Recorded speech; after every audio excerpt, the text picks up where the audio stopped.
Hey Dad, I was just out here thinking, been like 2.5 months since you installed my MicroPower guard, and I was wondering if you could walk me through how to replace the filter. I don't want to mess anything up that you installed. Let's check it. Let's see what it's doing. Okay, all right, let me go downstairs to the basement. I'm in the basement now. Great. It sounds like the furnace blower is on. So I don't know, I'll just flip my camera around and you can see what I'm looking at here. So what do I do with this? Okay, so the first thing, like what we've talked about before, we want to turn the power off to the appliance. Okay. And so for you, over your right hand shoulder, there is a red switch up high on the wall. I found it right here. Flip that off? Yeah, turn that off. That is your power switch to the furnace. Okay. Here where we're located, we actually have that switch located. It's typically on the side of the furnace, but somewhere there is a switch. Okay, well I got it. It's turned off now. Yeah, it's all nice and quiet. Okay, so now what? Now yours, down there to the left of your blower compartment, the first thing you have there is part of your Oxy Quantum LED set. Yeah, this thing. Right, and then to the left of it, you see that panel with the door handle on it? Yeah. Slide it straight up. Slide it up? Straight up. Okay. And kind of take note of how it's, now stop right there. Did you see how those things were wrapped around? Yeah. That is called the drive edge. Yeah. So you're going to interlock those when you put it back together. Right, okay, I see that. So just set that to the side. Okay. And it's got that little plug-in on the top of it. Okay, wait. Oh, yes. Okay. Yes. Now, go ahead and unplug it. Now, typically, if the power were not turned off, that little light is glowing red. Now, don't let go of the plug yet. Well, I did. See how I put that little black hook right there? Yes. Well, that's what you. Well, where'd it go? Is it back in here somewhere? Yeah, go ahead and pull the MicroPower guard out and just reach it back in there. You'll be able to pull it out. Okay. Okay. Okay, now just reach in there and the plug-in should be just kind of yeah. Okay. Yeah. Whew. So I put that little hanger on there so you wouldn't lose your plug. Got there it. You go. Okay. Okay.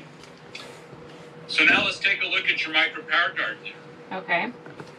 And that is the outlet side of it. Let's look at the other side of it. Like this side? Yes. Now, can you see the dust on there that is kind of sunken into the fiberglass? Can you see that? It's Yeah. kind of hard on the video. It's very dirty. It is? Okay. Yes. Yeah, I see dust and dirt on it. And so up above in the corner, see that little orange? There's a little snapping mechanism right there. You separate those two. See how those two panels? Yeah. It's going to open up. It's going to hinge at the opposite end, but it's actually, do you pull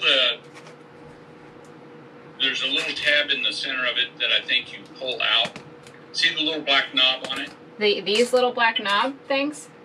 Yeah, I believe that's the newer style. I believe that they separate right there. Can you pull the center out? Like, pull from the center? No, on the button. Uh-huh. Is there... Pull the button out? Yeah. Oh, yes. Okay. Okay. Now it's going to slide out. Now, before you pull anything out, over here on my end of it, on the closest end, right there where the 1 hour sticker is, you see the 1 hour sticker? See that little black probe? Yes. And see how it goes in between the two layers of fiberglass? Yes. Look at how it is coming in contact with that carbon. Yep. So you're going to want to replicate that when we put in the new one. Okay.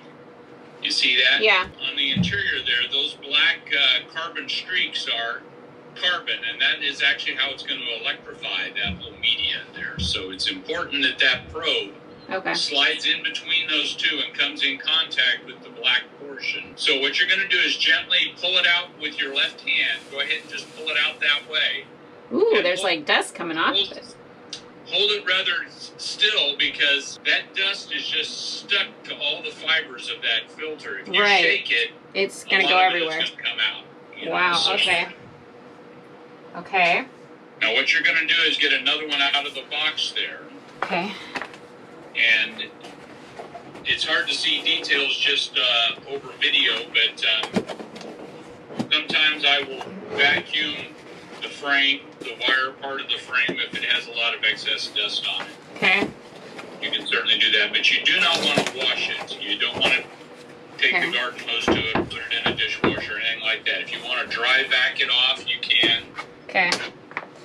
Hang on a second. Or if you had a whisk broom or a paintbrush, anything like a soft bristle brush, you could just knock it off. But now you're going to turn that and you're going to separate.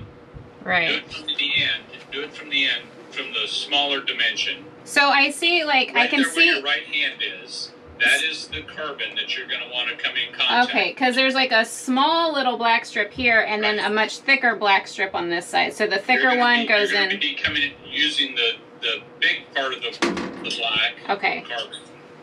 Now, can you see when you slide that? Do you see the end of that probe? I can see it from here. Yeah.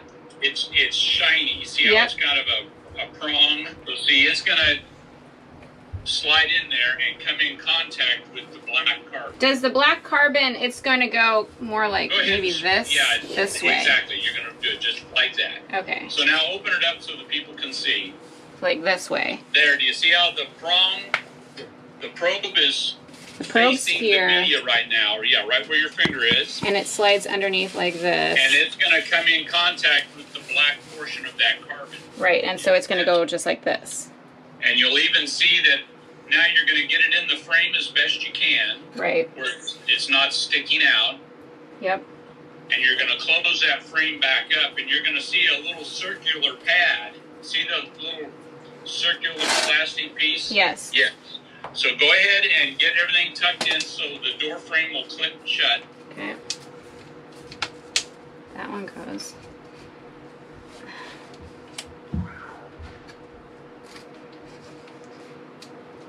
Oh, got it. All right. Okay. Now, with one hand on the round plastic piece, you're going to put one hand on one side and put the other hand on the other side and just squeeze them together so you know that it's connecting. That electrode is coming in contact. So just lightly touch it together. So that's what that's there for. And now you're going to slide it back in. Okay, this way. Slide it in. Yeah. You like how I'm doing this in my slippers? Yeah. You kind of have to use a little finesse to get it all the way in there. Sometimes it might hang up in the last inch or so. Ah, I got it. Okay, got it. Okay. And then you'll just reverse the process. You'll put the plug-in back on. Okay.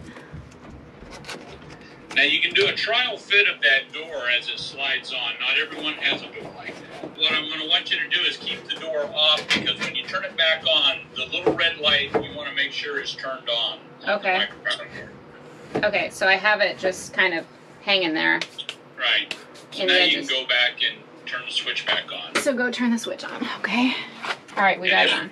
It will power up just as soon as the furnace is, so you should see a red glow next to that plug-in. Yeah, see it glowing up there? Mm-hmm. The blue glow in the ductworks are your ultraviolet lights treatment tint. So now you can close that up, and it'll take a minute or two, but you'll hear that blower ramp back up and run. Cool. Thanks, Dad. Anything else I should be aware of, since it's getting cold here, actually? So I don't know if we're gonna have to start using the heat here soon. Anything else that we need to know? No, other than you saw all the dust on that filter. Now, we really cleaned your blower compartment and everything up when we installed all that. For the typical homeowner, there's been a lot of dust flying by the heat exchanger, the furnace. We're drawing air past that MicroPower guard, and then it goes through the furnace heat exchanger. And so when you first fire your furnace up in the fall, that's going to get that heat exchanger hot, and you could have little bits of dust here and there, and so you're going to smell that typically. A lot of people. Yeah, that burning smell. Okay. Yeah. Some people like that. It smells like fall. But so you just took the magic out of fall. You know that fall smell? No, that's just dust burning off your heat exchanger. Yeah. Okay. All right. Thanks, Dad. You got her done. I have one other question for you. Oh, Rob has a question.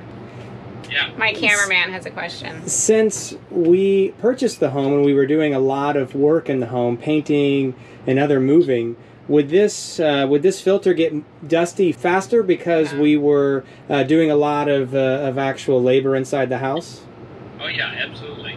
I mean, we had carpet replaced and hardwood floor put in. Doors standing open for long periods of time. So maybe next quarter it might not be as dirty, but it'll be interesting to see. But it's pretty close to the regular change-out time. You want to replace them 3 to 4 times a year, so you're in good shape. 3 to 4 times. Cool. Thanks, Dad. Yeah, very good. Bye.